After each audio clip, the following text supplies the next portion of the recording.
Ha! You want motivation? Alright then, strap in, cause this isn't gonna be some mushy, feel-good speech. I'm not here to tell you about rainbows and sunlight, no, no, no. That's not what the world's made of, is it? You want the truth? You want to know how to win in this sick, twisted game we're all playing? Alright, listen close. Let me start by admitting something you already know, deep down, but don't want to admit. Life isn't fair. It's not about who's the best, the smartest, or the most deserving.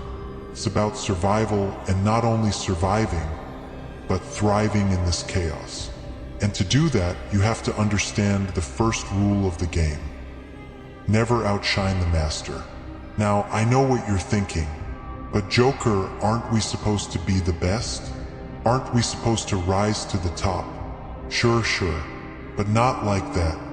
Not by taking on your employer, your leader, your so-called master head-on. Oh no, no, no. See, that's where people get things wrong.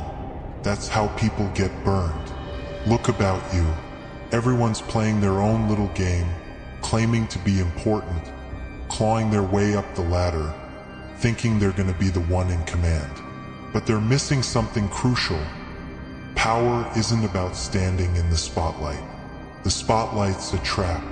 It blinds you, and when you're basking in its warmth, that's when you're vulnerable. That's when the knives come out. Remember that. The ones at the top, the ones with the power, they don't get there by being the most obvious threat. They get there by knowing when to attack, by biding their time, and this is key, by making sure that the people above them never view them as a threat. Never outshine the master. Let me tell you a short anecdote. Picture this. There's a man, ambitious, determined, ready to take on the world. He sees the weaknesses in his employer, feels he can do better. He's got plans, big ones. So what does he do? He starts showing off. He wants everyone to know how smart he is, how capable he is. He starts making moves, stepping out of line, pushing himself to the front. And what happens? His boss sees it, starts to feel intimidated. And before this person knows it, he's out on his ass, or worse, buried 6 feet beneath. The moral? He played his hand too soon. He forgot the first rule. Never outshine the master.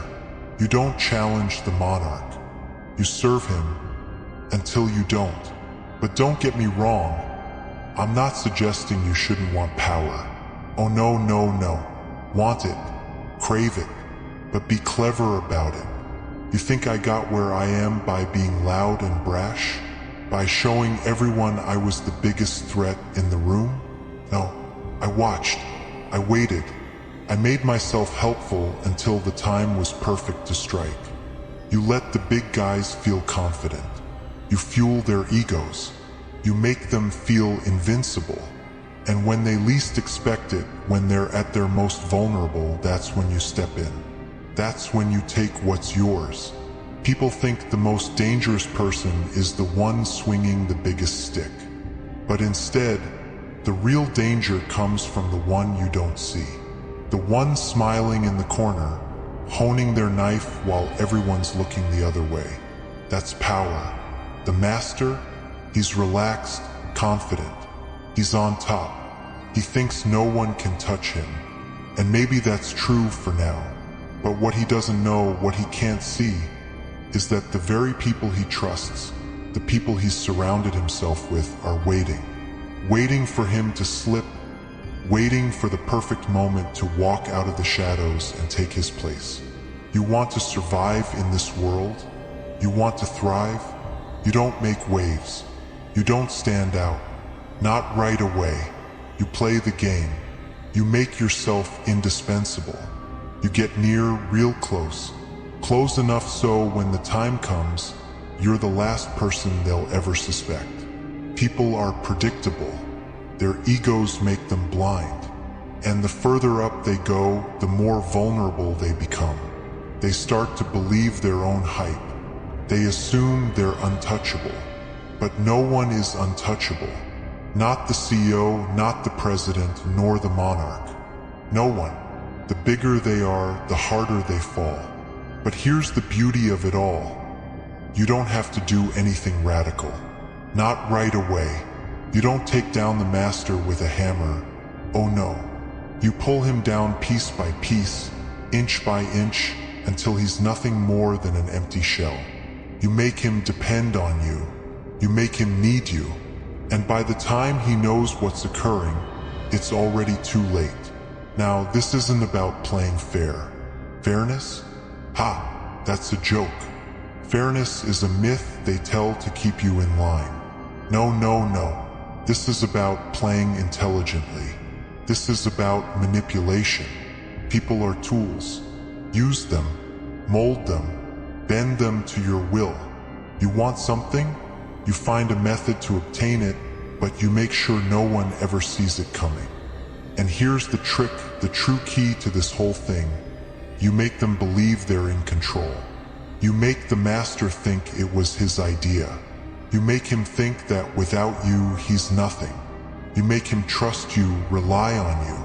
And then, when he's leaning on you just a little too much, you pull the rug out from under him. But don't get caught up in the moment. Don't get ahead of yourself. Remember, patience is your best weapon. The long game, that's what you're playing here. Not the quick win, not the flashy victory. No, no, no. You want to win?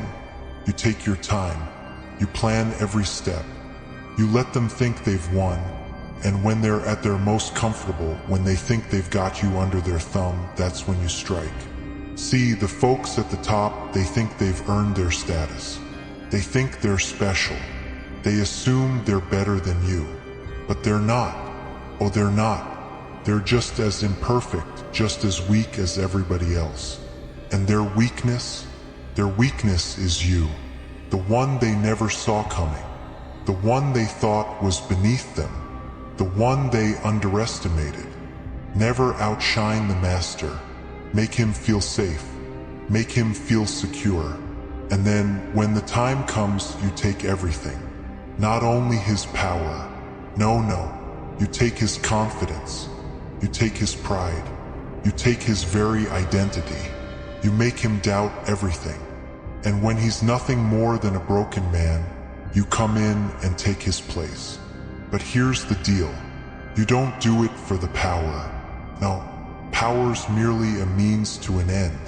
You do it for the turmoil, for the exhilaration, for the sheer thrill of watching the world burn around you while you stand in the ashes, laughing. People think the world is constructed on order, on rules. But I've seen the reality. The world is chaos. It's craziness. And those who ascend to the top aren't the ones who try to manage it. No, they're the ones that embrace it. They're the ones who learn to dance in the chaos, who use it to their advantage. Never outshine the master? Sure, but don't mistake that for submission. Don't mistake it for weakness. It's about survival. It's about knowing when to strike.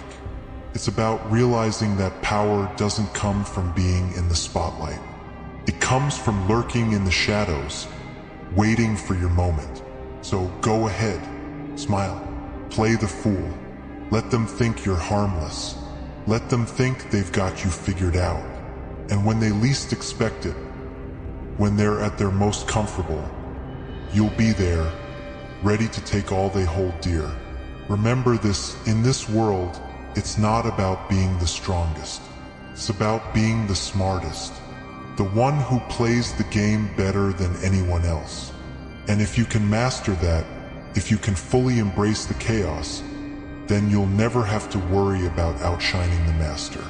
Because after all's said and done, you'll be the one left standing.